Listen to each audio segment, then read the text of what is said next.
개업부터 폐업까지 함께 하겠습니다. 이영주 세무사입니다. 제가 지난 영상에서 종합소득세 신고를 하지 않았거나 적게 신고했을 때 가산세가 부과된다고 말씀드렸잖아요. 그런데 내가 신고를 아예 안 했는데 또는 내가 신고를 적게 했는데 이런 경우에 과연 어떻게 세금을 부과할까요?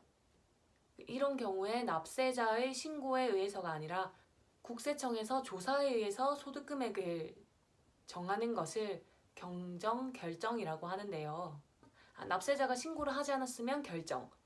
신고는 했는데 신고 내용이 불성실하거나 아니면 탈루, 오류 이런 내용이 있는 경우에는 경정이라고 합니다.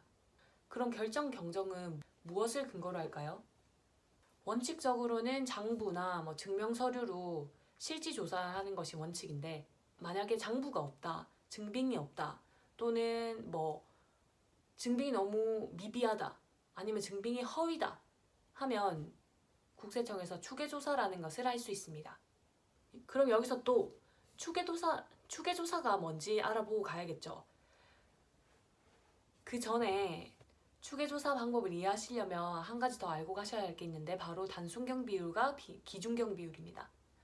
이게 뭐냐 하면 장부나 증빙이 아무것도 없는데 비용을 알 수가 없잖아요. 그렇다고 사업을 하는데 비용이 하나도 안 들었을 리는 없고, 그래서 법에서 업종별로 경비율을 정해놨어요.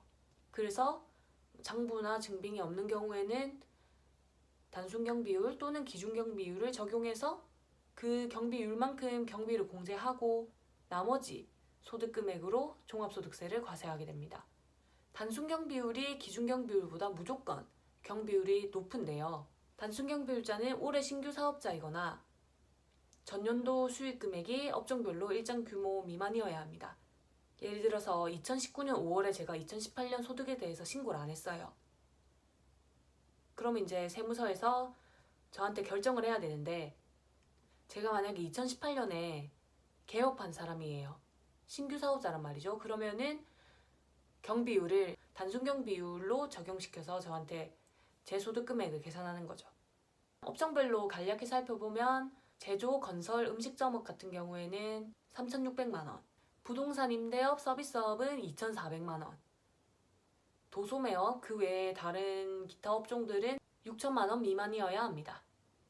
자, 그럼 이제 국세청에서 어떻게 소득금액을 정하는지 추계조사 방법에 대해서 알아보겠습니다. 먼저 기준경비율자입니다. 식을 함께 보시죠. 기준경비율자 소득금액은 이 두 가지 금액 중 적은 금액을 소득금액으로 정하는데요. 증빙이 있는 주요 경비 세 가지는 경비로 공제가 가능합니다. 이 세 가지는 매입비용, 사업용 고정자산에 대한 임차료, 종업원의 인건비 이렇게 세 가지입니다. 여기서 매입비용이라고 해서 다 되는 건 아니고요.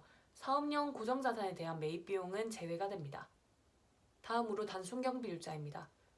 훨씬 기준경비율자에 비해서 식이 단순하죠. 그리고 단순경비율자들은 경비율이 아무래도 크다 보니까 거기에 주요 경비가 다 포함된 걸로 보고 이 단순경비율만큼의 경비만 공제를 해줍니다.